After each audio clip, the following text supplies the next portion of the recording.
जब अजोका को शुरू में स्पेस अलहमराट सेंटर में दी तो स्क्रिप्ट पर बड़ी ले-दे होती थी। जो अजोका का जर्नी है ना उसमें मैं भी बहुत मेरा यस, हिस्सा कह यस। लें या मैं एक वहाँ पर इनका एक साथी ज़रूर था।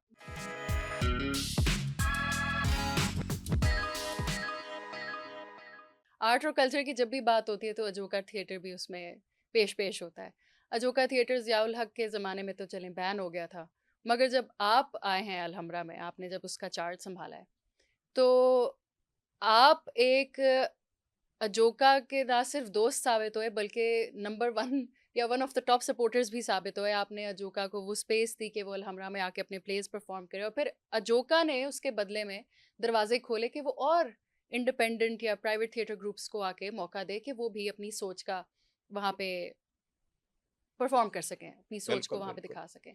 तो आप बताएँ कि आपको क्यों लगा कि अजोका थिएटर को चांस देना चाहिए कि वो अलहम्रा जैसे प्लेटफ़ॉर्म पे आके परफ़ॉर्म करे? एक्चुअली जब मैंने अलहमरा जॉइन किया ये है आई थिंक अप्रैल 90 में। हुँ, तो तब अजोका को अलहमरा आर्ट सेंटर में कोई स्पेस नहीं मिलती थी और वो कुछ अरसा क्योंकि मैं as a stage manager program officer वहाँ पर आया था हुँ, तो मुझे मालूम है कि कोशिश की जाती थी कि अजोका या जोका टाइप के जितने ग्रुप्स हैं हुँ, वो यहाँ पर परफॉर्म ना करें।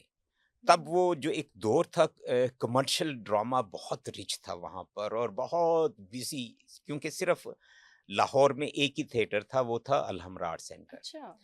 और वो क्योंकि कमर्शियली इतना उस वक़्त बूम था कमर्शियल ड्रामे का, इसलिए वो नहीं चाहते थे कि एक क्रिएटिव या एक ऐसा जो बिज़नेस ना दे अलहमरा आर्ट सेंटर को, एजुकेशनल एजुकेशनल और प्रमोशनल और या ओरिजिनल चीज़ हो।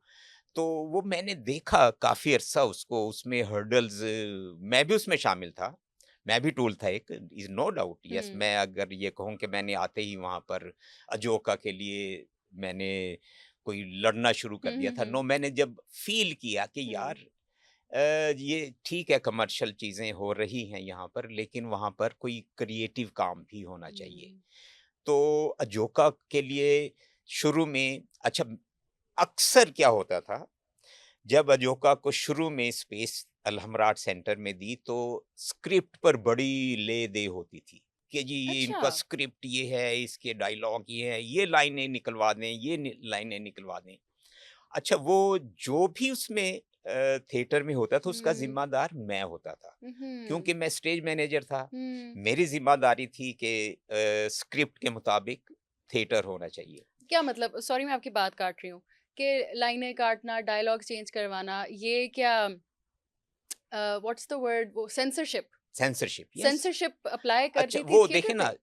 नो डाउट एक सरकारी प्लेटफ़ॉर्म है हाँ। और अभी भी चाहे जितना भी इसको हम कह लें प्रोग्रेसिव हो गए ये वो, लेकिन एक प्रोसेस है उसकी हुँ, स्क्रूटनी होती है स्क्रिप्ट की उसमें कोई स्टेट के खिलाफ या इस्लाम के खिलाफ या कोई मतलब है जो पाकिस्तान की आइडियोलॉजी के या खिलाफ कोई चीज़ें ना हो, वो हुँ, जस्ट सिंपल सी बात है। हुँ, हुँ, हुँ, अच्छा जब ये होती थी या नहीं होती थी हुँ, स्क्रिप्ट में तो वो स्क्रूटनी मेंबर 4 लाइनें या 8 लाइनें लगाकर या रिजेक्ट कर देता है हुँ, या वो कहते थे ये लाइन्स नहीं होनी चाहिए। हुँ, अच्छा मेरी अक्सर मदीहा साहबा से ये लड़ाई रहती थी कि यार ये 4 लाइनें हैं, आप ये निकाल दो।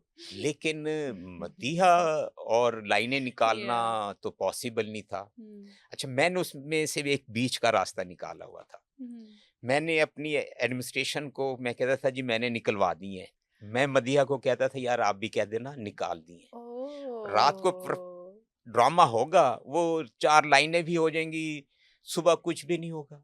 और हुँ, अक्सर ऐसे ही होता था हुँ, कि हम ये आपस में करके सेटिंग थी। सेटिंग करके तो वो हो गया सुबह, कोई ऐसा दंगा फ़साद ना हुँ, प्रेस में आया ना कुछ, कुछ स्मूथली चल गई चीज़। हुँ, सो ये एक मैंने इस तरह काफ़ी हेल्प की अजोका हुँ, को, और अजोका के साथ और भी जो ग्रुप्स थे, खैर उसके बाद ही ग्रुप्स आए, हुँ, और बहुत जो अजोका का जर्नी है ना, उसमें मैं भी बहुत मेरा यस, हिस्सा कह यस। लें, या मैं एक वहाँ पर इनका एक साथी ज़रूर था।